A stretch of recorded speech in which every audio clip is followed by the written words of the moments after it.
serem guys.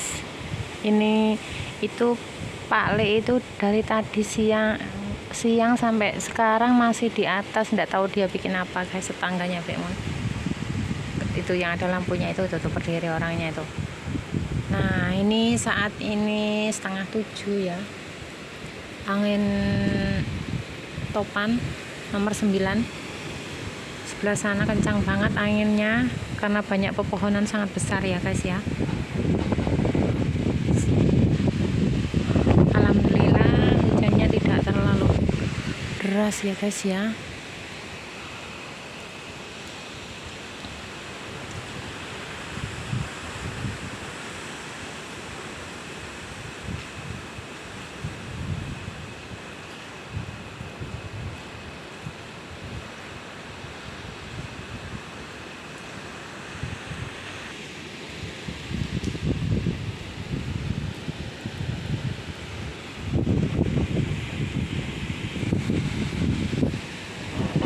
Guys, suaranya guys.